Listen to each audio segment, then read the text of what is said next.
Welcome back to Consider This. I'm Sharaad, Kuttan, with me, Ibrahim, Sani. We're looking at the top stories of the day. Internationally, the story of Britain, Brexit and Boris Johnson is dominating the headlines. The newly minted Prime Minister of the United Kingdom faced his first parliamentary defeat when a motion that was put forward by an opposition MP was supported by as well renegade MPs from his own party. So the Conservatives had a debacle in Parliament, Boris Johnson in particular. We have on the line Sholto Byrners. He's a Kuala Lumpur-based consultant and commentator, columnist with The National in Abu Dhabi. Thank you so much also for joining us tonight. Help us understand what's happening. It sounds like this is at least from an outsider's perspective, a fight between the executive and Parliament for control of the Brexit agenda. Is that what's happening? I think that's exactly right. And I think that's why, although many people have followed you in calling last night's vote a debacle or humiliation, in some ways it possibly plays into Boris Johnson's game plan, which is that he wants to present this issue of Brexit and whether it happens or not and when it happens or not as an issue of the people versus Parliament.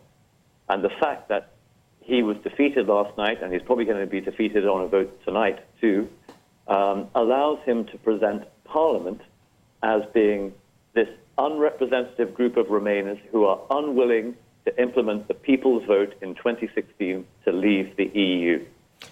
Sholto, I just want to chime in here.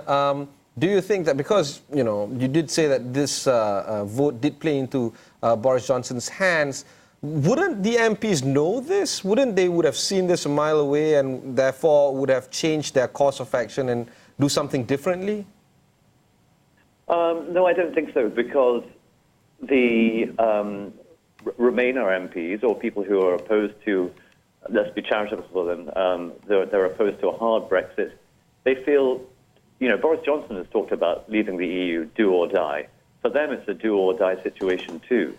So they will take every possible opportunity they can to frustrate his plans. And we're now reaching a situation where he will take every opportunity he can to frustrate their plans. And this is why both sides are actually blowing up parliamentary convention. So I don't agree that there's a constitutional crisis. Both sides are actually playing according to the law, but they are blowing up constitutional convention. And I think they didn't really have any choice. Lots of these people, they want to frustrate, they certainly want to frustrate a Brexit with no deal. A lot of them actually don't want to leave the EU at all anyway. So they will take every opportunity they can. So, assuming, though, that the Conservative MPs want a Brexit, but they want a Brexit that has a process or that has resolution to some of the problems that have plagued this process, is it possible that Parliament will be able to do a better job than the Executive? And indeed, as some commentators suggest, this isn't in fact the job of Parliament to lead the country in terms of the Brexit process. So what's your position on this? Yeah, well, I think Vernon Bogdanor, professor at King's College London, now previously professor at Oxford University, and arguably Britain's foremost constitutional historian, has said, he wrote a column very recently for The Guardian, where he said, Parliament has basically failed. Parliament had 3 years to implement the 2016 EU referendum. In the 2017 general election, both major parties, Labour and the Conservatives, pledged to implement the result of the referendum. They have failed to do so. So I think that the Parliament has failed. The idea that Parliament could come back now and do a better deal than the Executive, I think, is frankly for the birds. And what they're suggesting is that they want to delay the kind of exit point of 31st of October, 1st to 31st January, and then it could be on and on and on. It'll actually have to be up to the EU when the exit date happened. I think it really is parliamentarians who have failed to agree on any kind of resolution of this, wanting to kick this can further and further down the road. And the truth of the matter is that is because an awful lot of them do not want to leave the EU, full stop. Sholto, I just want to touch a little bit on the Tories right now. Labour has said that it won't back a poll until a delay to the 31st October. We know now that Boris Johnson needs the support of 2/3 of the majority of the parliament to trigger an election slated to be on the October the 15th.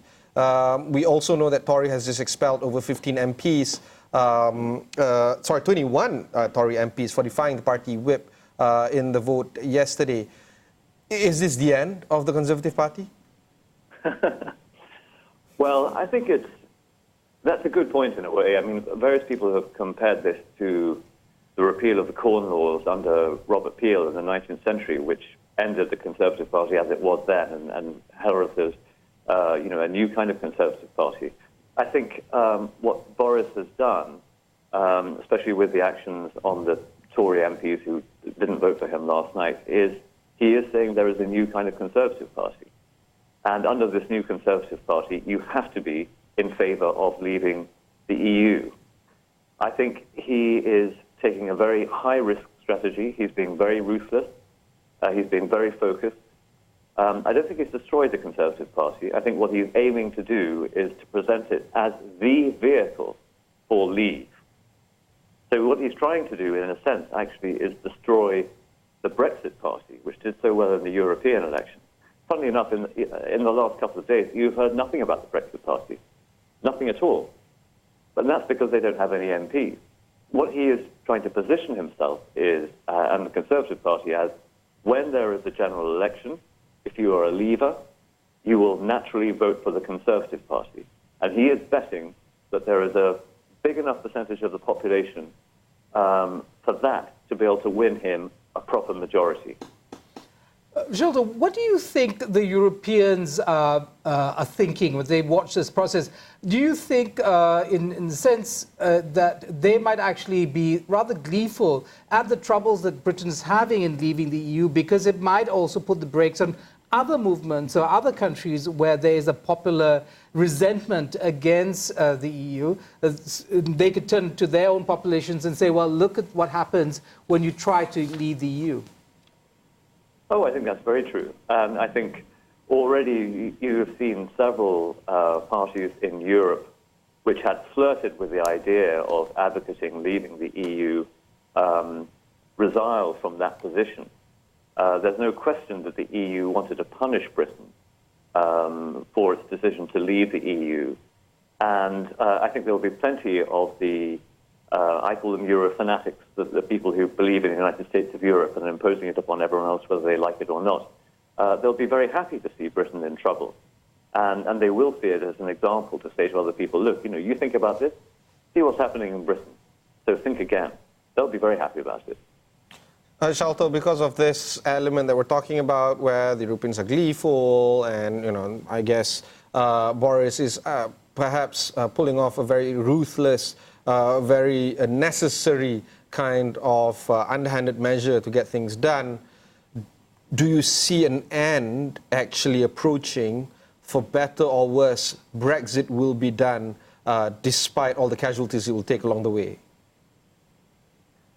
It's really very difficult to say what's going to happen at this point because, for instance, tonight it looks like the opposition will put forward their bill which will bind the Prime Minister's hands and ensure Britain stays in the European Union. Boris will then put forward the bill to try and trigger a general election. Labour have said they will not support it. Where you go from there is not clear. In normal circumstances, the opposition, and it is their right to trigger a vote of no confidence, would do so. And they've been saying they want an election in Britain for ages anyway. They won't do so because unless and until the EU bill is passed first. Theoretically, Boris Johnson could actually trigger a motion of no confidence in his own government. There are all sorts of things being put out there in the ether. Even that if the opposition put through this bill that delays Britain leaving the EU, there are even people saying, could Boris try to stop the royal assent to the bill, which means it doesn't actually become law. Equally, there are other situations. He could bypass the whole Fixed-Term Parliaments Act by just producing a new act that says, on October the 15th, Britain will have a general election. And that could pass by one vote, and that would become law. Because no parliament can bind a successor in Britain. We don't have a written constitution, a kind of document that stands above everything else. It's very, very hard to see what could happen. Equally, if there was no confidence vote and the government lost it, in normal circumstances, you would think that the opposition, if they command the majority in the House of Commons, could form some kind of government. But Jeremy Corbyn, whether you like him or not, the fact of the matter is, he is considered so toxic by so many of the other opposition parties that they don't want to form a government under him. So this is a moment of high excitement in British politics.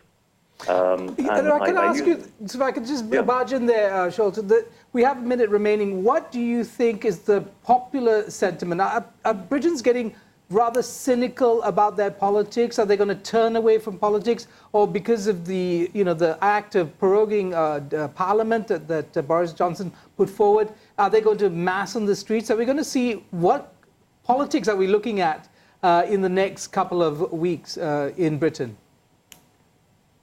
I think there is actually a serious worry about popular silence about this issue.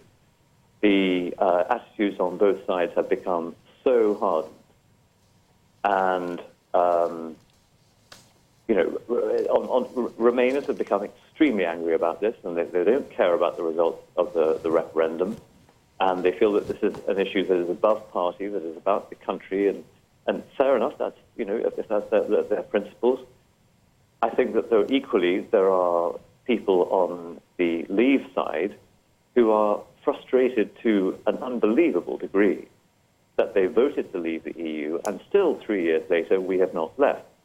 And but before it's often been painted as Leave as being as the extremists, but you have had Remainer demonstrations where they have been calling Leavers Nazis and scum and things like this, that are words that are not generally heard in kind of mainstream political discourse in Britain. I think it is really very, very worrying. And this needs to be resolved as soon as possible.